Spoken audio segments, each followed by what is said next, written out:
नमस्कार, it has to be tasty by दीप्तीमध्ये आपलं स्वागत आहे. आज मी तुम्हाला दाखवणार आहे मटकीचे वडे. हो, बरोबर ऐकलं. मटकीची उसळ भाजी तुम्ही बनवली असेल. आज मी दाखवणार आहे मटकीपासून बनवलेले वडे. मस्त स्नॅक्स रेसिपी आहे. सगळ्यात पहिले तर मी मटकीला असे मोड आणून घेतलेले आहेत. रात्रभर भिजवून मग पाणी उपसून टाकून त्याला झाकून ठेवलेलं आहे आणि 5-6 तासांनी त्याला असे मोड आलेले आहेत. तर आपण अशी मोड आलेली मटकी वापरायची आहे. पोहे मी 15-20 मिनटं पाणी टाकून असे भिजवून ठेवलेले आहेत. एक वाटीभर पोहे घेतलेले आहेत, जाड पोहे. आता मिक्सरमध्ये मटकी, लसूण, हिरव्या मिरच्या, आलं, थोडंसं मीठ, थोडंसं पाणी टाकायचं आणि अशा प्रकारे गरमरीत वाटून घ्यायचं आहे. पाणी मी अगदी कमी टाकलेलं आहे. आता अशा प्रकारे पातेलीत आपण काढून घेतलेलं आहे आणि चमच्याने थोडं ढवळून घ्यायचं आहे. त्यानंतर आपण ह्याच्यामध्ये थोडं डाळीचं पीठ टाकणार आहोत. अंदाजे 2 ते 3 चमचे टाकायचं आहे. आणि आपण जे भिजवलेले पोहे आहेत तिथे बघू शकता त्यातलं पाणी पूर्ण आता शोषलं गेलेलं आहे. तर हे पोहे आपण इथे असे हाताने चुरून टाकायचे आहेत.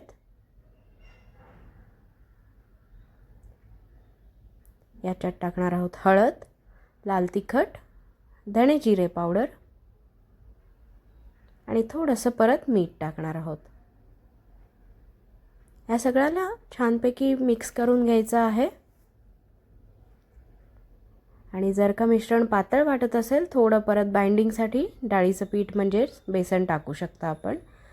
सगळं मिक्स झाल्यावर छानपैकी त्याच्यामध्ये फ्रेश कोथिंबीर टाकायची आहे बारीक चिरून. ती भरपूर टाकायची आहे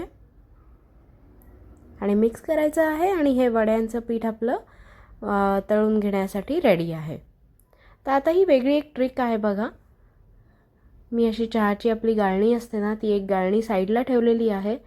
त्याच्यावर अशा प्रकारे हे वडे मी हाताने थापून शॅलो फ्राय करणार आहे. एका मोठ्या पॅनमध्ये मी तेल गरम करून घेतलेलं आहे आणि अशा प्रकारे वडे हाताने थापून त्याच्यामध्ये आपण एक एक करून सोडून घ्यायचे आहेत. तेलामध्ये सोडायला गाळणीमुळे खूप सोपं जातं, म्हणून मी अशा प्रकारे करते. तुम्ही हातावर थापून किंवा प्लॅस्टिकच्या पिशवीवर थापून सुद्धा हे काम करू शकता. तर अशा प्रकारे एक एक करून आपण वडे हे तळून घ्यायचे आहेत आणि छान खरपूस लाल होईपर्यंत आपण तळायचे आहेत त्यांना. हे वड्यांचं पीठ थोडंसं सैलच असतं, त्याच्यामुळे आपण शॅलो फ्राय करतो आहोत. डीप फ्राय करताना कदाचित ते सुटूही शकतात, काही काही वेळा विरघळू शकतात. त्यामुळे अशा प्रकारे करायचं आहे आणि छान क्रंची कुरकुरीत होईपर्यंत एका साईडने होऊ द्यायचं आणि मगच त्याला दुसऱ्या साईडला पलटवायचं आहे. इथे तुम्ही बघू शकता.